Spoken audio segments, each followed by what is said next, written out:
Bien, entonces ahí comenzamos a grabar la clase para que les quede en el archivo.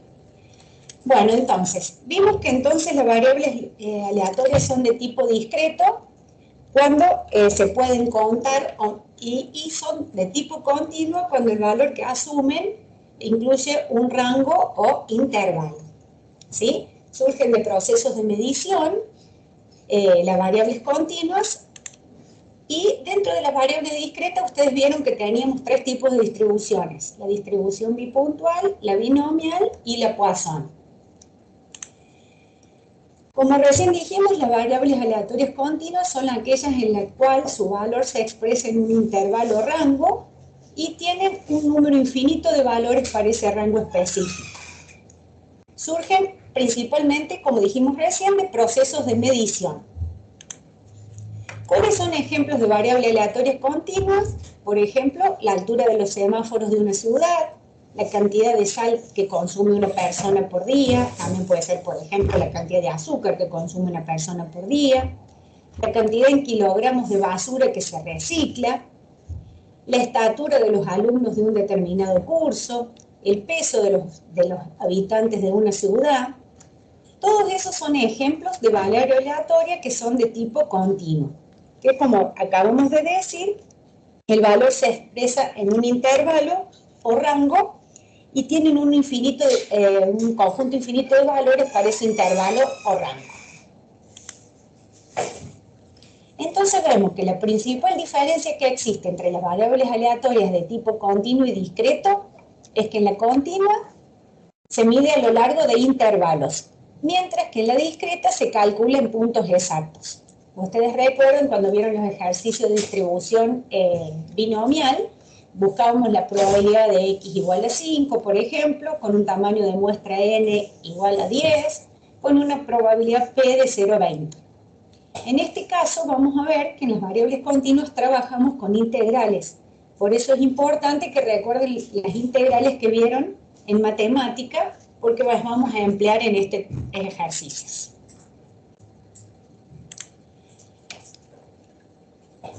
Bueno, como dijimos antes, la variable asume valores en función de los eventos.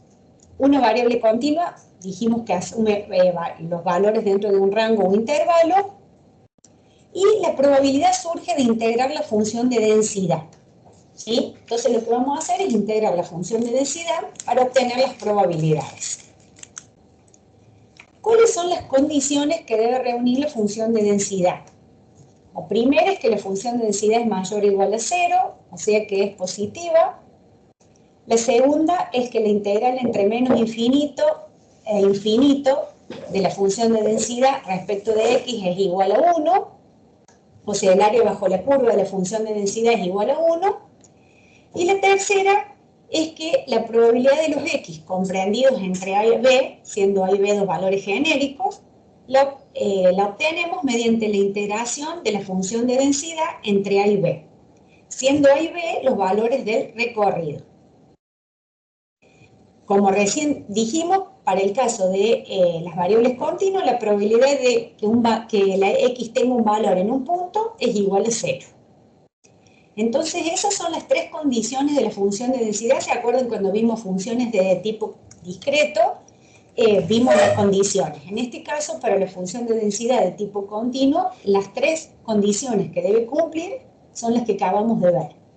La función de densidad es mayor o igual a 0, el área bajo la curva es igual a 1, con lo cual la integral entre menos infinito e infinito de la función de densidad respecto de x es igual a 1. Y tercero, que la probabilidad de los x comprendidos entre a y b, o sea, x mayor o igual a a, x menor o igual a b, es igual a la integral entre a y b de la función de densidad respecto de x. ¿Sí? Entonces esas son las condiciones que debe cumplir la función de densidad. Fíjense que dijimos al comienzo que en el caso de las funciones de tipo continuo, las variables aleatorias de tipo continuo, hablamos de área o de probabilidad. Entonces, gráficamente, lo vemos así, donde en el eje X tenemos los valores de A y B, que es lo que dan los límites del recorrido, Y en el eje Y tenemos la función de densidad que, como vimos recién, se simboliza con f minúscula de x. Ustedes ya saben que como es una función, por eso le ponemos f de x.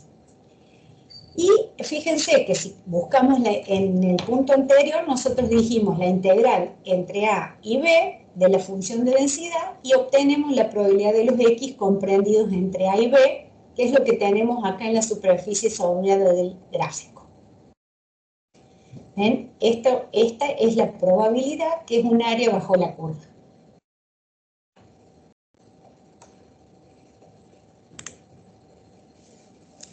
Vamos a ver un ejemplo de la función de densidad. Entonces decimos, la función de densidad la definimos como un medio x. Y acá es lo que yo les decía. ¿Se acuerdan que estábamos hablando de A y B, que eran los límites del recorrido? En este caso A y B son 0 y 2. O sea, decimos, X está comprendido entre 0 y 2, lo que nos da los límites del recorrido. Y la función vale 0 para todo otro X. ¿Sí? Entonces tenemos, la función vale un medio X para un recorrido de X entre 0 y 2.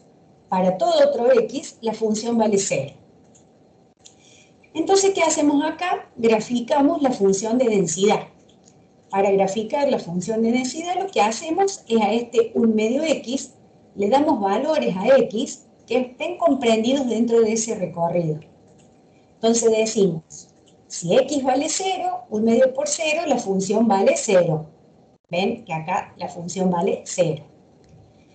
Si x vale 1, la función vale un medio, o sea, 0,50. O sea, acá. Y si x vale 2, 2 sobre 2 es 1, la función vale 1. Entonces ahí tenemos el gráfico de la función de densidad, que como ven se expresa como una recta porque x está elevado a la 1. Por eso lo graficamos como una recta. Entonces ahí tuvimos un ejemplo de función de densidad y lo vimos gráficamente reemplazando los valores de x, en este caso entre 0 y 2, que es lo que constituye el recorrido. Ven que la función está definida entre 0 y 2. Para todo otro x, la función vale 0, porque está definida entre 0 y 2. ¿Sí? ¿Lo ven gráficamente ahí?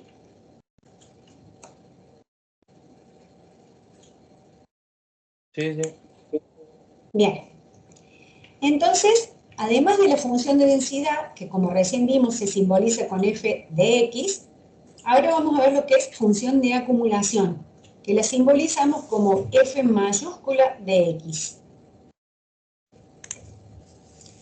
Entonces, ¿cómo definimos la función de acumulación? Decimos que la probabilidad de que x sea menor o igual a x es la función de acumulación. Y en este caso, ¿cómo se define? Se define como la integral entre menos infinito y x de f de x diferencial x, o sea, la función de densidad respecto de x. O sea, repetimos, la función de acumulación la simbolizamos como f mayúscula de x y es la integral entre menos infinito y x de la función de densidad.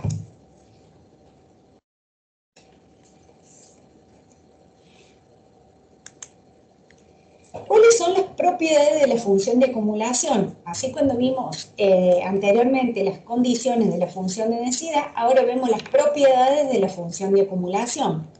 Ellas son tres. Decimos, la función de acumulación en menos infinito es 0. La función de acumulación en infinito es 1. Y 3, la derivada de la función de acumulación respecto de x nos da como resultado la función de densidad. ¿Sí? Esas entonces son las propiedades de la función de acumulación. La función en menos infinito vale 0, en infinito vale 1, y si derivamos la función de acumulación respecto de x, obtenemos como resultado la función de densidad.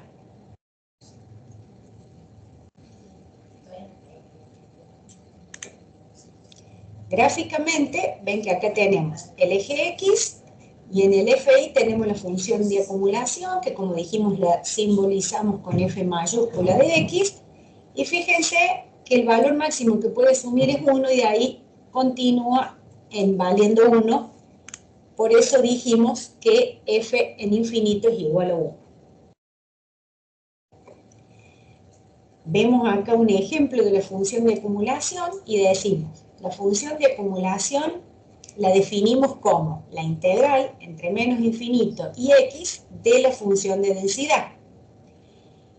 En el ejemplo anterior definimos la función de densidad como un medio x. Por lo tanto, para obtener la función de acumulación, vamos a hacer la integral. Menos infinito nos indica el límite inferior de la integral. ¿Se acuerdan que el recorrido de la variable x era entre 0 y 2? Por lo tanto, el límite inferior de la integral va a ser 0. Y el superior es x por la fórmula que vimos anteriormente, que nos indica el límite superior de la función. Entonces decimos, la función de acumulación es igual a la integral entre 0 y x de un medio x, que es la función de densidad, respecto de x. Vamos a integrar eso, para eso, les repito, tienen que repasar las reglas de integración que vieron en matemática. Recuerden ustedes que un medio es constante, por eso sale fuera de la integral. Entonces decimos, un medio por la integral entre 0 y x, de x diferencial x, la integral de x, x cuadrado sobre 2, entre 0 y x, entonces ponemos un medio, corchete, integramos primero respecto de x y después respecto de 0. Eso por la regla de integración que ustedes van a repasar si no recuerdan de matemática. Entonces reemplazamos por x, x cuadrado sobre 2, menos 0 al cuadrado sobre 2, que nos da 0. En definitiva queda x al cuadrado, 2 por 2, 4. En definitiva, la función de acumulación es x cuadrado sobre 4.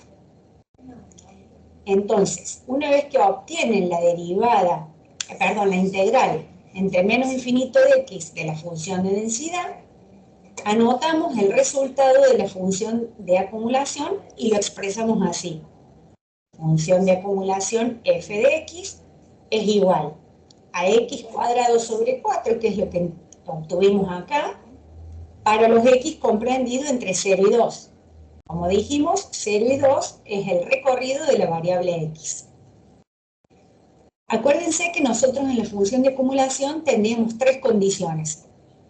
Decíamos, f en infinito es 1. Entonces decimos, la función vale 1 para los x mayores a 2 y f en menos infinito es 0.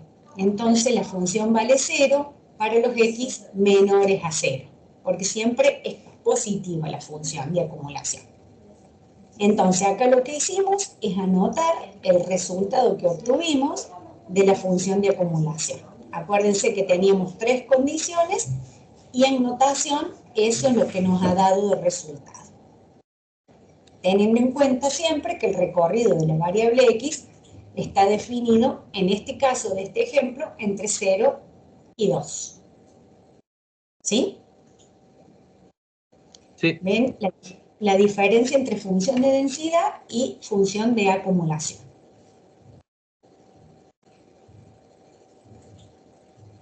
Hasta acá entonces hemos visto, en general, las variables aleatorias, asignar un valor numérico a cada uno de los resultados posibles del experimento aleatorio. Y vimos acá, en la unidad 4, variable discreta, y acá vimos variable continua. Dijimos que asumen valor en un rango o intervalo, y que la probabilidad en el punto es 0. Después vimos función de densidad y función de acumulación.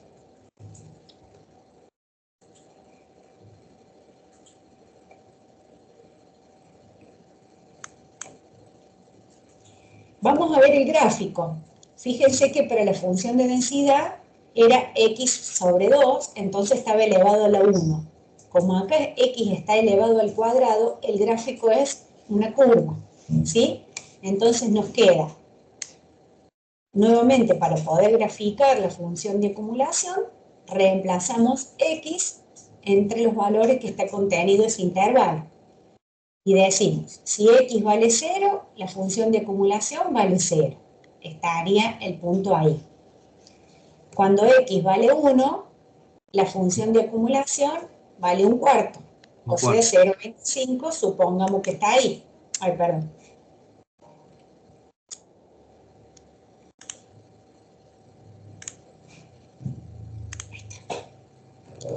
Y si vale 2, ¿cuánto vale la función?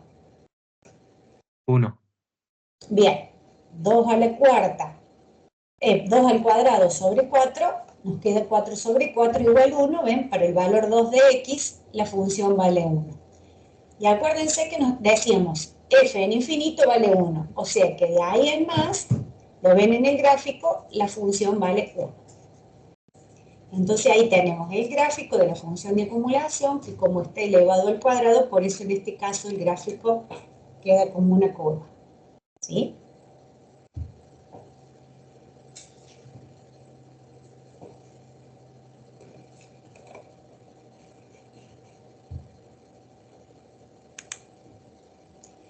Vamos a ver ahora cuáles son los parámetros de las variables aleatorias continuas. ¿Recuerdan ustedes cuando vieron variable aleatoria discreta? Ustedes vieron los parámetros para ellas. Entonces acá vamos a ver los parámetros para las variables aleatorias de tipo continuo. Son la esperanza matemática, la varianza y la desviación típica. Entonces, la esperanza matemática, la media o el valor esperado, decimos que mu, ¿qué tipo de media es? La que simbolizamos con la letra griega mu. Poblacional. Muy bien. Decimos que la media mu, que la simbolizamos con la letra griega, es poblacional, muy bien, que eso es igual a la esperanza de x y es igual para la variable continua a la integral de x por la función de densidad. En el caso de la varianza, esta varianza, ¿de qué tipo es? Si decimos que se simboliza con sigma al cuadrado. Poblacional también. Muy bien. Estamos hablando, siempre en este caso tengan en cuenta que son parámetros, dijimos en las unidades primeras ya lo definimos, dijimos los parámetros sirven para caracterizar a las poblaciones, o sea que siempre que hablamos de parámetro hablamos de población. Muy bien, entonces la varianza poblacional la simbolizamos como sigma al cuadrado, y es la integral de x menos mu al cuadrado por la función de densidad. Siempre acá trabajamos con varianza poblacional, por eso acá es x menos mu, ¿sí? Y finalmente tenemos la desviación estándar, que la simbolizamos como sigma, siempre es la raíz cuadrada positiva de la varianza, y por eso es la raíz cuadrada de sigma al cuadrado. Esos son entonces los parámetros de una variable aleatoria que es de tipo continuo.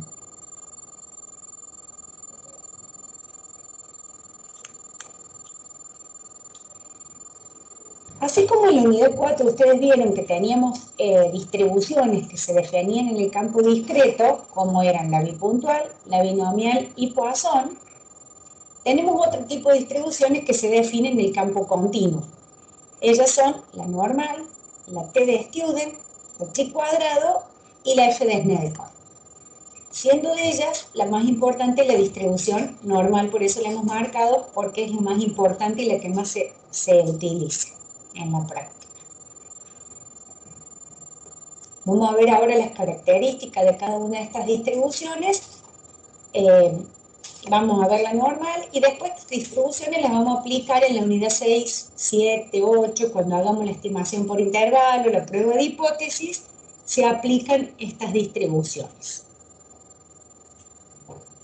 Estas distribuciones también las vamos a calcular con la tabla que ustedes ya usaron anteriormente. Si ustedes tenían la tabla de binomial, binomial acumulada, Poisson, Poisson acumulado, y a continuación viene la tabla de la distribución normal. Entonces, como dijimos, la distribución normal se define en el campo continuo, está caracterizada por dos parámetros que son mu y sigma, o sea, la media poblacional y la desviación típica poblacional. La función de densidad para una variable que es de tipo, una distribución normal, dijimos que se distribuye con media mu y desviación típica sigma. ¿Sí? Ustedes van a ver en los prácticos, decimos, se distribuye normal con media mu y desviación típica sigma. Y esta descripción que tienen acá de la función de densidad es la que ustedes tienen en la tabla de la normal. Si ustedes la tienen ahí a mano, van a ver que lo que aparece es esta fórmula, que es 1 sobre sigma por la raíz de 2pi por e a la x menos mu al cuadrado sobre 2 veces la varianza. Para x que está comprendido entre menos infinito e infinito, y una desviación típica que es mayor a 0. Siendo e y pi dos constantes, sabemos que el valor de e es 2,7183 y el valor de pi es 3,1416. ¿Sí? Esta es la fórmula que aparece en la tabla de la norma. Tengan en cuenta que está definida entre menos infinito e infinito la distribución normal. ¿Cuáles son las características de la distribución normal? Tiene forma campanular, la media, mediana y moda está en el centro de la distribución, el área total bajo la curva es igual a 1 y desde la media hacia la derecha o a la izquierda la probabilidad vale 0,50, es simétrica, la forma de la izquierda y la derecha son exactamente iguales, y es asintótica descendiendo suavemente en ambas direcciones, haciéndose asintótica al eje X. Ahí vemos el gráfico, ven que tienen el eje X, y acá tenemos una curva que es de tipo normal, en el centro de distribución está la media mu, y acá tenemos hacia la derecha mu más la desviación típica, y hacia la izquierda mu menos la desviación típica. Siendo desde la media hacia la izquierda, toda esta probabilidad es 0,50, de la media hacia la derecha, toda la probabilidad que está marcada en el gráfico en color celeste, también vale 0,50, y toda la probabilidad total bajo la curva normal es igual a 1.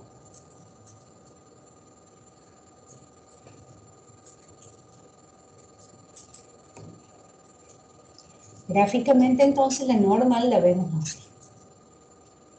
Que también en la primera hoja de la tabla ustedes tienen el gráfico, que es como lo vemos acá.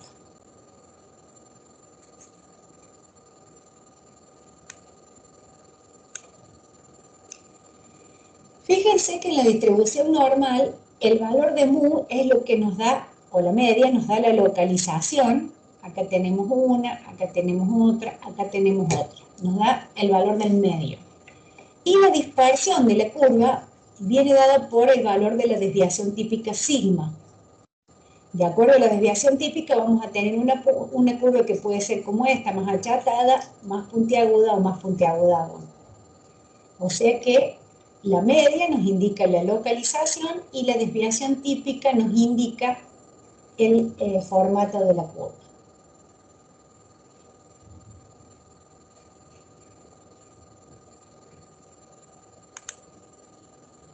Hasta acá lo entienden, lo ven a la normal, ya después lo van a trabajar en el práctico los ejercicios, pero lo importante es que sepan las características, porque esta distribución es muy importante y después lo usamos a lo largo de toda la materia.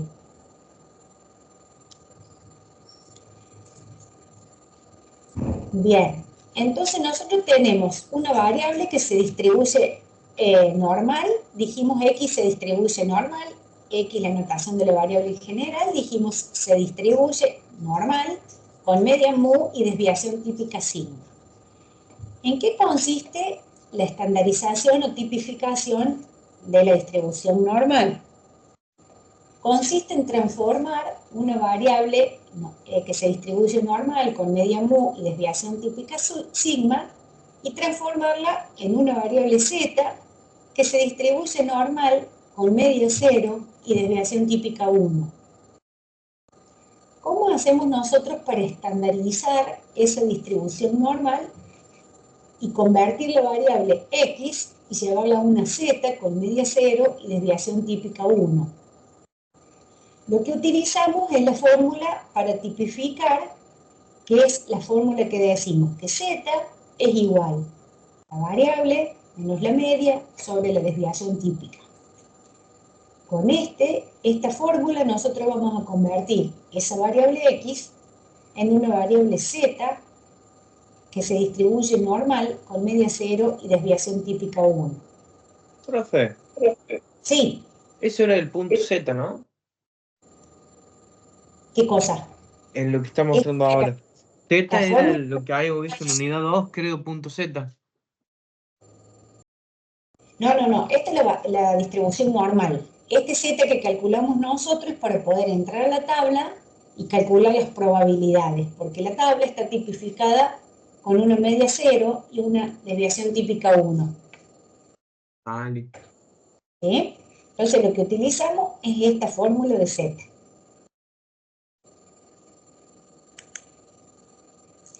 Fíjense que vamos a verlo ahí en un ejemplo, así lo ven. Nosotros decimos, x se distribuye normal con media 100 y desviación típica 10. Esto sería mu y este sería signo. Siempre que ustedes vean esta notación, x se distribuye normal 110 es media 100 y desviación típica 10. Y lo que queremos calcular es la probabilidad de los x menores a 100. Entonces, ¿qué vamos a hacer? Tipificamos o estandarizamos ese valor x para convertirlo en un valor z y poder buscar la probabilidad. Entonces decimos z que es igual x, que vale 100, menos la media, que vale 100, sobre la desviación típica, que vale 10.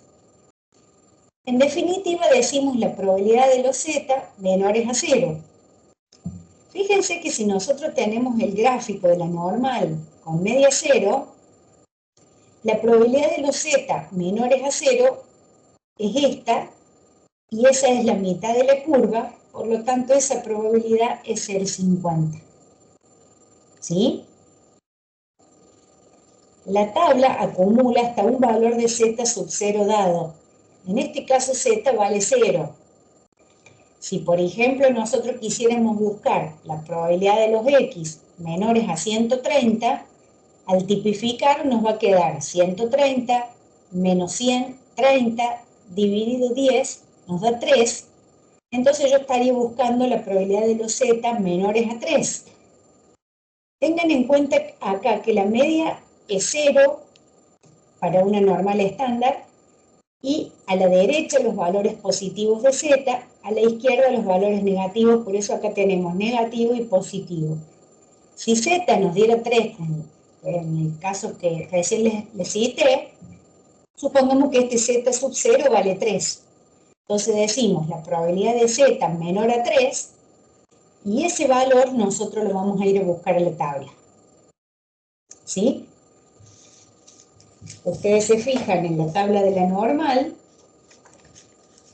que si la tienen ahí, los valores de la tabla en el margen izquierdo, nosotros tenemos los valores primero negativos de z, desde menos 3,49 a 3,49, que es el último valor que está tabulado. En este caso buscamos la probabilidad de los z menores a 3, entonces en el margen izquierdo buscamos 3,00 porque es a 3, la probabilidad es 0,9987. Fíjense que tienen la tabla ustedes ahí a disposición.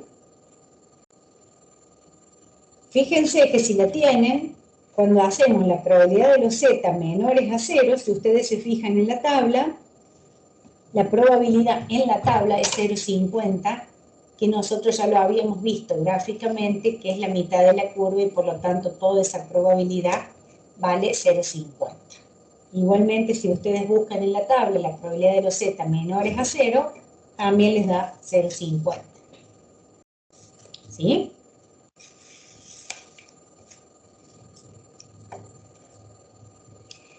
La tabla de la normal acumula para menores. Ustedes vieron que la de binomial y Poisson acumulaban para mayores, esta acumula para menores. ¿Sí? Entonces trabaja de manera opuesta a lo que es para variable discreta. Ahí nuevamente vemos un gráfico de la normal, siempre teniendo en cuenta las características. En el caso de esta que está tipificada, fíjense que cuando está tipificada, acá en vez de X dice Z, media 0 y desviación típica 1, y los valores de Z desde la media hacia la izquierda son negativos y desde la media hacia la derecha son valores positivos de Z. Por eso ustedes ahí en la tabla tienen valores negativos primero y valores positivos después, ¿sí? Y los valores de Z van desde menos 3,49 a 3,49. Esos valores son los que están en la tabla.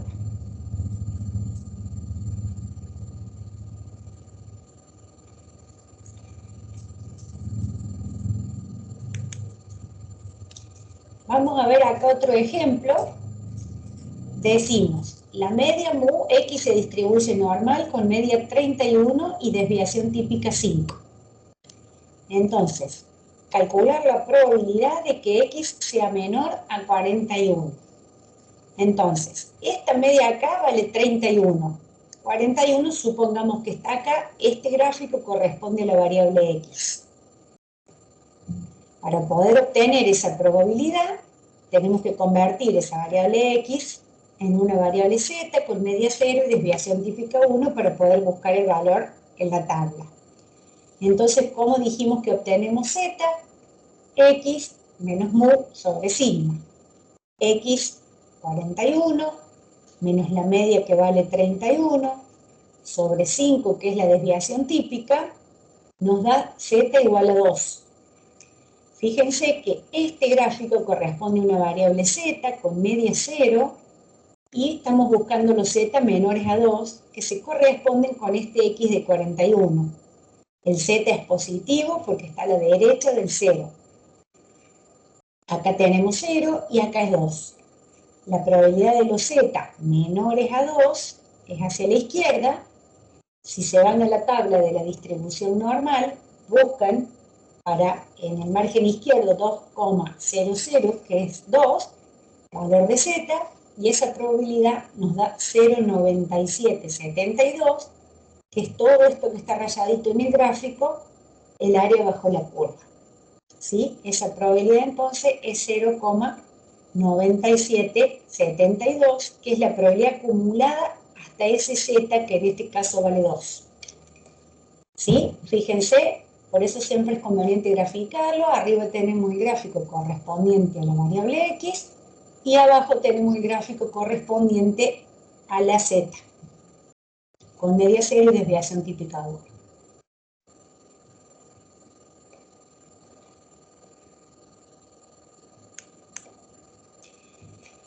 ¿Qué pasa cuando los valores no están en la tabla? ¿Sí? Recién dijimos, y ustedes lo pueden ver en la tabla, que está tabulado hasta entre menos 3,49 y 3,49. ¿Qué sucede cuando la probabilidad de Z, por ejemplo, que buscamos es menor a 5?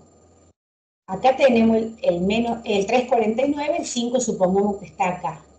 Busco la probabilidad de los Z menores a 5, o sea que todo el gráfico quedaría rayado, por lo tanto la probabilidad es 1. Si lo que nos pide es la probabilidad de los Z mayores a 5, yo tengo el 5 acá, entonces la probabilidad de los Z mayores a 5 vale 0.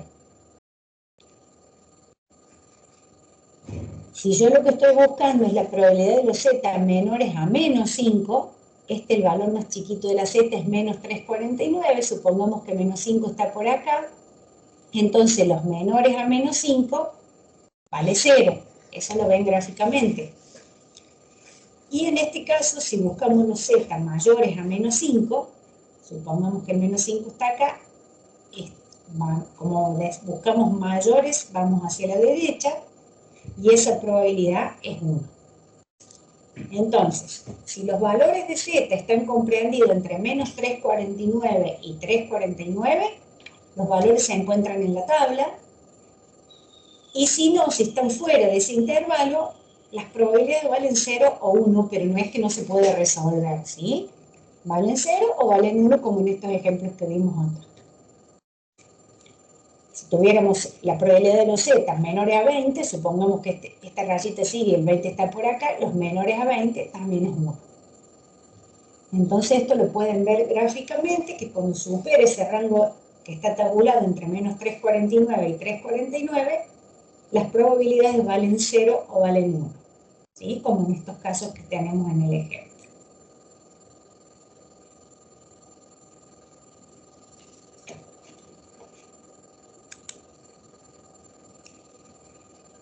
Fíjense que ahí tienen un gráfico de la distribución normal, donde tenemos la media mu, si es la normal para una variable x, y la media 0 si es una z. Y después tenemos la media menos una vez la desviación típica, la media menos 2 veces la desviación típica y la media menos 3 veces la desviación típica. Hacia la derecha tenemos la media más una vez la desviación típica, la media más 2 veces la desviación típica y la media más 3 veces la desviación típica. Entonces, decimos, de acuerdo a la característica de la normal, por ejemplo, tenemos una variable que es la variable ingresos mensuales de una empresa. Y decimos, se distribuye normal con media 3 millones y desviación típica 300.000. O sea, X se distribuye normal con media 3 millones y desviación típica 300.000. Entonces, en ese caso, ¿qué vamos a decir? Nosotros con la distribución normal decimos que en el año el 50% de los ingresos no superan los 3 millones o el 50% de los ingresos superan los 3 millones, ya que la media de los ingresos que está ubicada en el centro es 3 millones. Decimos que en el año el 68,28% de los meses los ingresos se encuentran entre menos una vez la desviación típica y más una vez la desviación típica. El 95,44% de los meses los ingresos se encuentran entre menos 2 veces la desviación típica y más 2 veces la desviación típica. Y entre en el 99,44%, o sea, casi todos los meses, los ingresos se encuentran entre la media menos 3 veces la desviación típica y la media más 3 veces la desviación típica.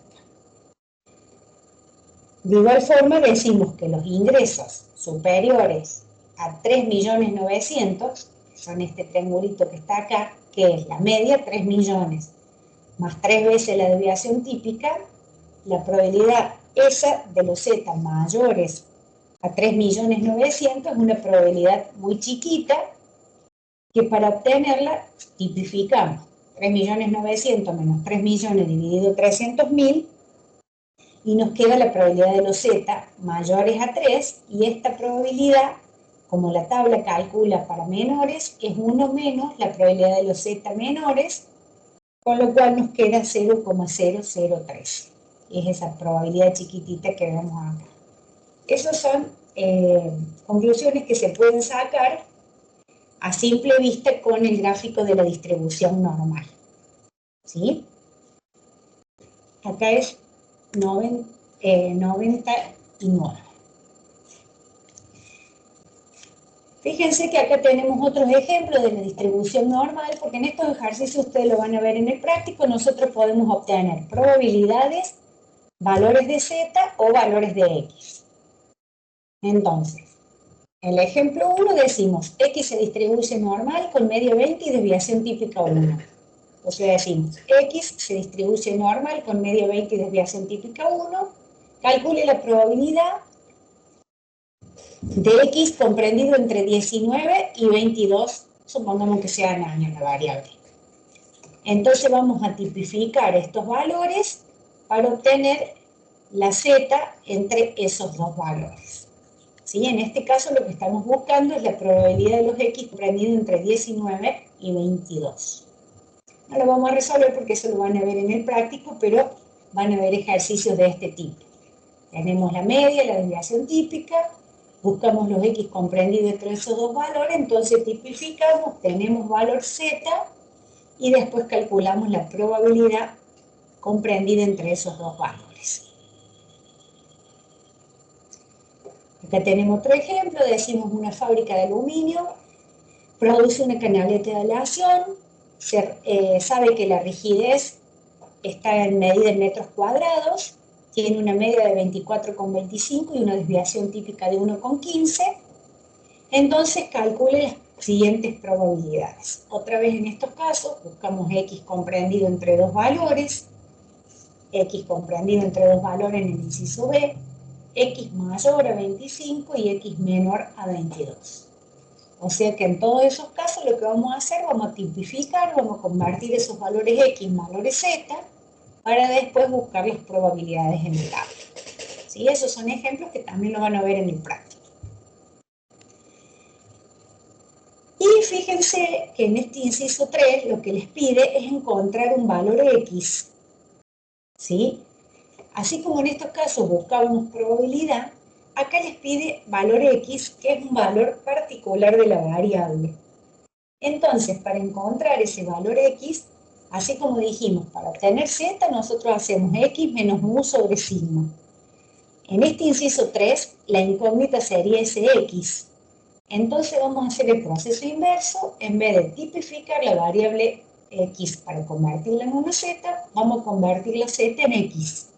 Entonces hacemos X igual, con un pasaje de término, Z por sigma más mu, y así vamos a obtener ese valor X, que es lo que nos está pidiendo en este caso. Pero eso lo vamos a resolver la clase próxima en un ejercicio.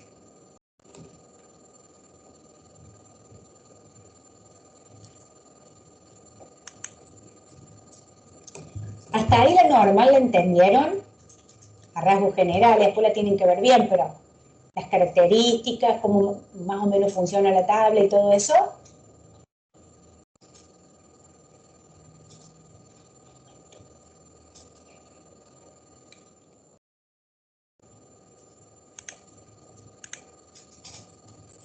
¿Cómo vienen? ¿La entendieron? Sí, vamos. Yo por lo menos voy prestando atención y bueno, después Después lo va a repasar, Nicolás. repasaré y reveré el video de vuelta. Sí, sí, sí.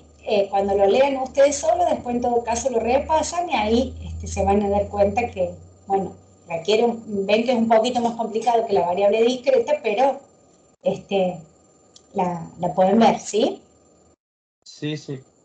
Es memorizar fórmulas. Nada más que memorizarla es entenderla, digamos, para que no se les haga tan complicado y les va a ayudar también cuando mañana vean el práctico. Sí, Claro. es importante que diferencien una función de densidad de una de acumulación, las características de la distribución normal, eso sí lo tienen que estudiar, ¿sí? Sí, sí. Bien. Vamos a ver entonces ahora las otras distribuciones que es lo que se conoce como teoría de las pequeñas muestras y son las que complementan a la normal, que son la chi cuadrado, la t de Student y la f de Snedeker, ¿sí? Esas son las tres distribuciones que también se definen en el campo continuo.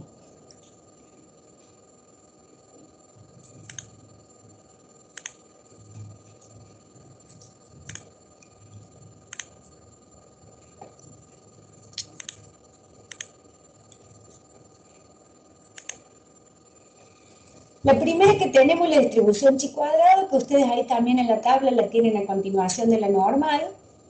Y decimos que la distribución chi cuadrado, ¿cómo se define? Se define como una sumatoria de z al cuadrado.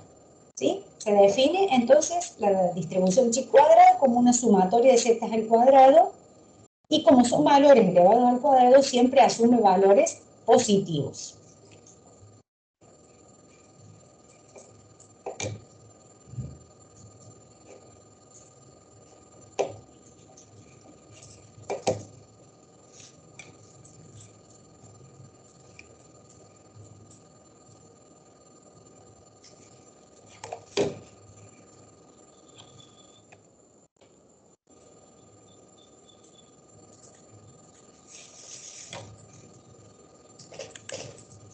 ¿Cuáles son las características de la distribución chi cuadrado?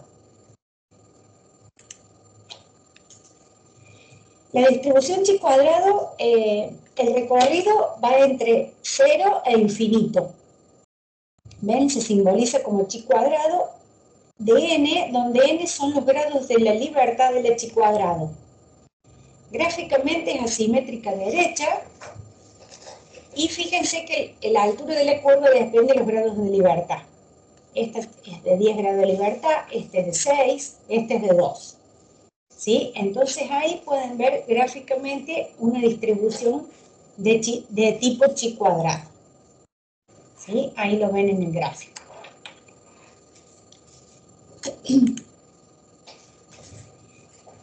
¿Cómo se maneja la tabla de una distribución chi cuadrado? Al igual que la de la normal, acumula para menores. Y ustedes van a buscar, por ejemplo, la probabilidad de una chi cuadrado. Ven que el subíndice este indica los grados de libertad de la chi cuadrado.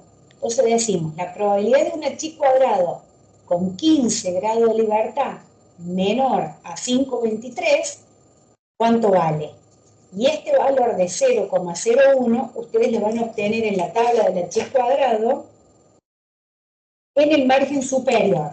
Ustedes van a ver en las tablas que en el margen superior se encuentran las probabilidades. En el cuerpo de la tabla de la chi cuadrado encuentran los valores particulares que asume la chi, y en el margen izquierdo este subíndice que son los grados de libertad. Si ustedes buscan para 15 grados de libertad en el margen izquierdo, en el cuerpo de la tabla buscan 5,23, en el margen superior van a ver que la probabilidad para una chi cuadrado con 15 grados de libertad menor a 5,23 es 0,01. Si les dijera la probabilidad de una chi cuadrado de 15 mayor a 5,23, recordamos que la tabla acumula para menores, por lo tanto va a ser 1 menos la probabilidad de una chi cuadrado de 15 menor a 5,23. 1 menos 0,01 nos va a dar 0,99. En este caso, en el ejemplo B, tenemos la probabilidad de una chi cuadrado con 15 grados de libertad comprendido entre 5,23 y 25. ¿Cómo lo obtenemos? La probabilidad de una chi cuadrado de 15 menor a 25, acá no es igual sino es menos, la probabilidad de una chi cuadrado de 15 menor a 5,23. Nos vamos a la tabla, buscamos la probabilidad que va a estar en el margen superior, 0,95 menos la anterior, que ya la habíamos calculado acá, que es 0,01, la probabilidad de la chi cuadrado con 15 grados de libertad comprendido entre 5,23 y 25 es 0,94. La chi cuadrado, ¿para qué se usa? Cuando hacemos estimación por intervalo y prueba de hipótesis para la varianza. ¿Sí? Después, cuando veamos eso en la unidad 7, 8, vamos a aplicar la distribución chi cuadrada.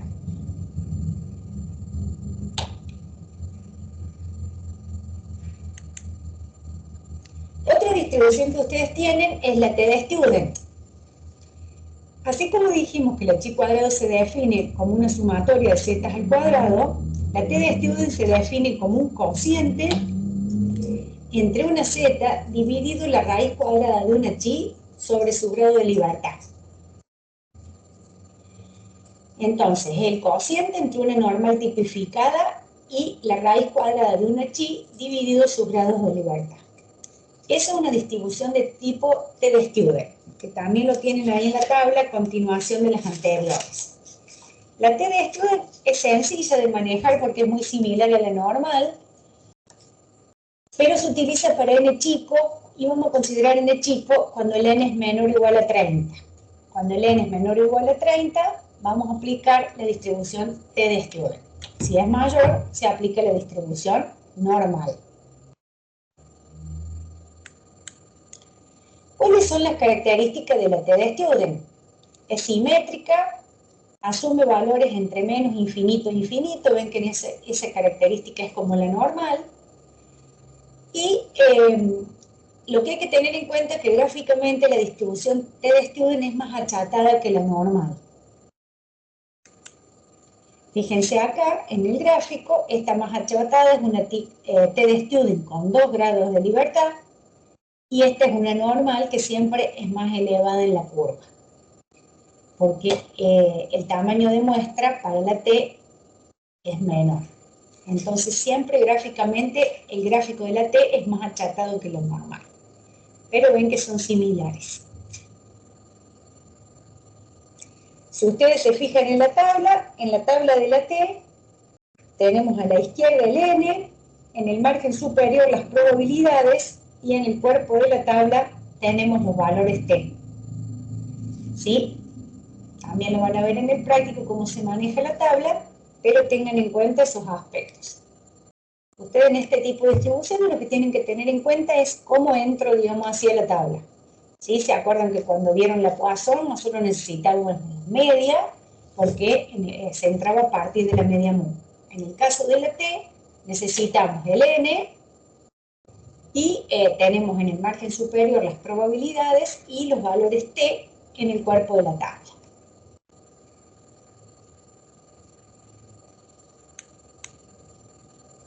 La tabla también acumula para menores, tanto la normal como la chi cuadrado, la T de Student, todos acumulan para menores.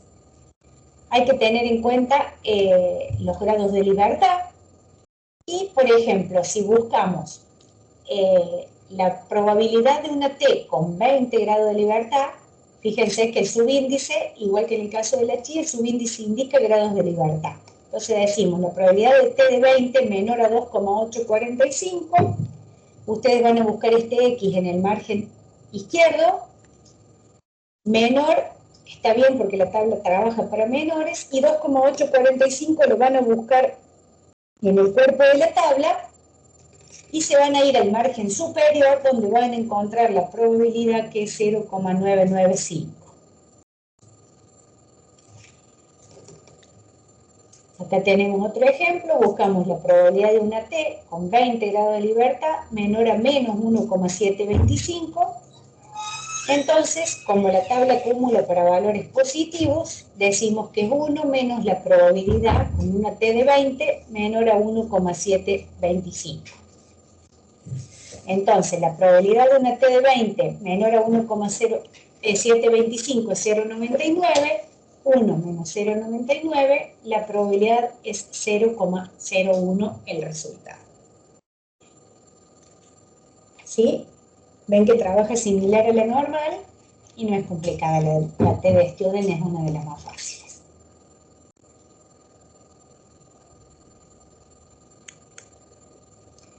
Por último tenemos la distribución F, que esto nada más se los digo para que lo tengan en cuenta, pero cuando hacemos estimación por intervalo y prueba de hipótesis para dos poblaciones y dos muestras, que sería esta la distribución que se aplica, no lo vamos a ver.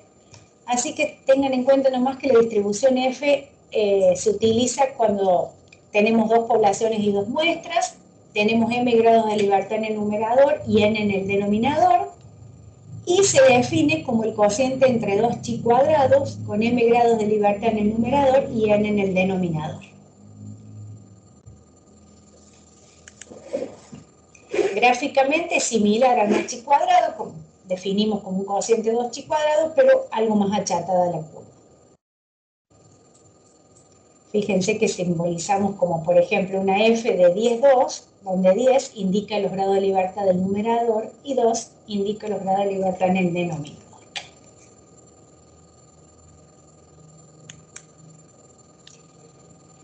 Entonces nosotros vimos variables discretas, donde tuvimos la distribución bipuntual, binomial y Poisson. Hoy vimos variables continuas, donde tuvimos la normal, la T de Student y la chi cuadrado, y una cuarta distribución, que es la F de Snedeker, que trabaja con dos poblaciones y dos muestras. Esas son las distribuciones que hemos visto.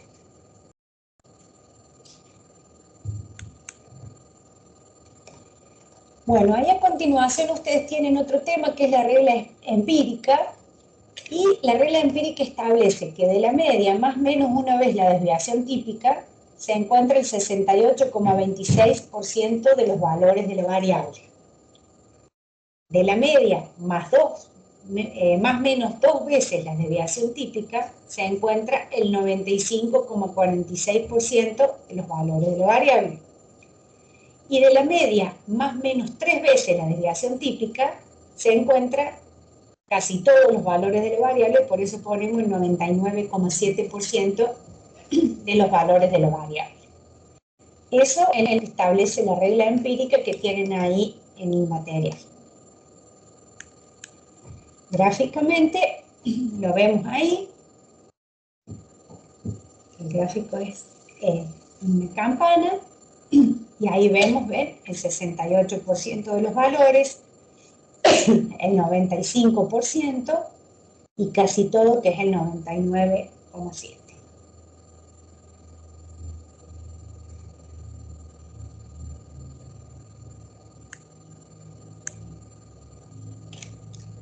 Bueno, por último, nosotros tenemos dos leyes fundamentales de la teoría de la probabilidad, que son la ley de los grandes números y el teorema central del límite. El teorema central del límite lo vamos a ver en la unidad 6. Ahora nada más vemos la ley de los grandes números.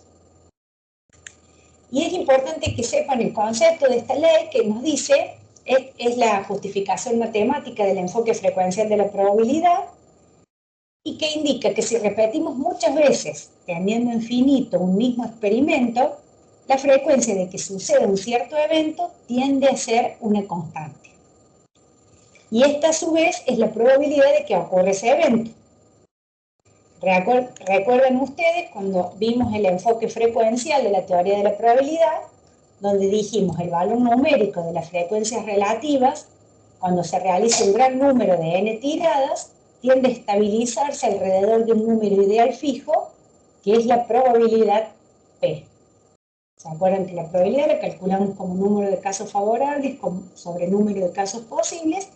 Si repartimos, por ejemplo, un experimento aleatorio que sea tirado del dado un montón de veces, va a tender a estabilizarse alrededor de ese valor ideal fijo, que es 1 sobre 6, o sea que salga un valor sobre las 6 posibilidades, que son los 6 resultados posibles de ese experimento aleatorio que es tirado del dado.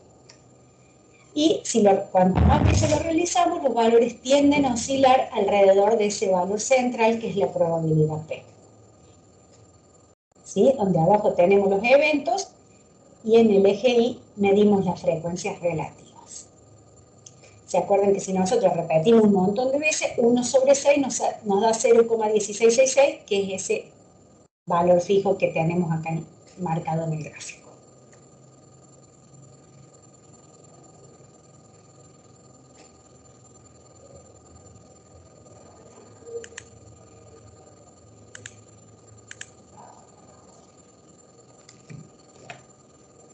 Bueno, díganme si tienen alguna duda, quieren preguntar algo.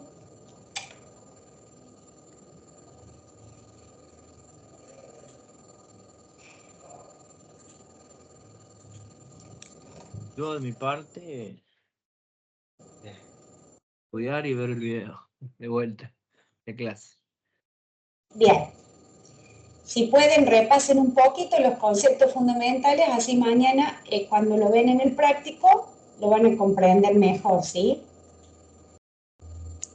Prestenle atención a este tema porque es un tema muy importante y por ahí les presenta algún grado de dificultad. Entonces, si tienen alguna duda, nos pueden consultar. Vamos a detener la grabación.